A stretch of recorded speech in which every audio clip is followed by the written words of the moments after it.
بھائیو آج 20 رمضان مبارک 1440 ہجری ہے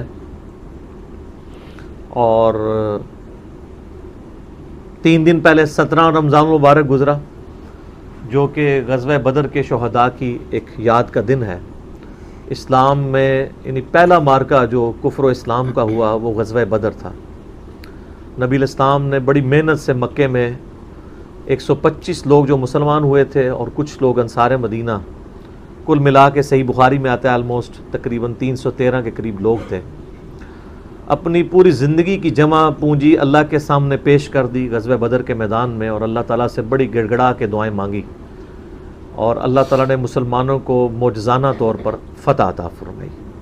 اور یہ اسلام کی پہلی فتح مستقبل میں 17 سال کے اندر بالآخر قادسیہ اور یرموک تک جانے والی تھی۔ اس وقت تو کسی نے سوچا نہیں تھا کہ 17 سال میں تینوں براعظموں میں اسلام کی دعوت پہنچ جائے گی، اس قتال اور جہاد کی برکت سے، جس کا باقاعدہ ایک سمبل کے طور پہ غزوہ بدر کو مانا جاتا ہے۔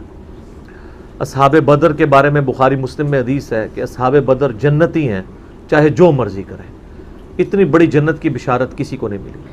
اسی طریقے سے صحیح بخاری اور مسلم میں آتا ہے حضرت جبرائیل علیہ السلام نے نبی علیہ السلام سے پوچھا کہ آپ اپنے اصحاب میں سب سے افضل کنہیں سمجھتے ہیں؟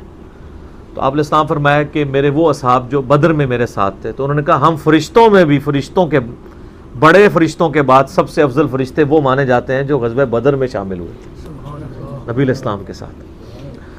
تو اللہ تعالیٰ غزوہ بدر کے شہداء پہ کروڑوں رحمتیں نازل فرمائے، ان غازیوں پہ کروڑوں رحمتیں نازل فرمائے جن کی قربانیوں کا نتیجہ آج اسلام کی دولت ہم تک پہنچی ہے الحمدللہ۔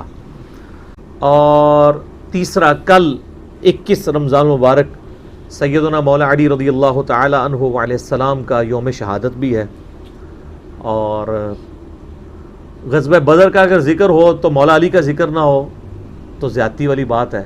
70 سردار غزوہ بدر میں کافروں کے قتل ہوئے، جس میں سے 24 سردار مولا علی کے ہاتھوں واصل جہنم ہوئے۔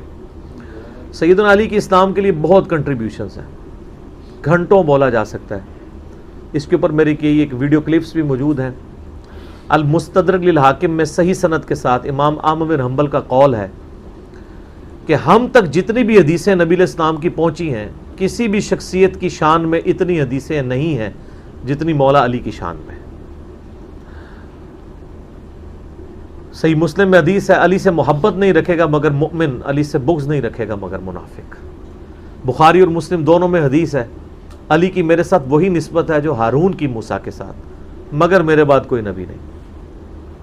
بخاری اور مسلم دونوں میں حدیث ہے کل میں اس شخص کے ہاتھ میں جھنڈا دوں گا جس سے اللہ اور اس کا رسول محبت کرتے ہیں، اللہ اور اس کا رسول اس سے محبت کرتے ہیں، وہ اللہ اور اس کے رسول سے محبت کرتا ہے، اور اللہ اور اس کے رسول اس سے محبت کرتے ہیں، اس سے بھی بڑی بات۔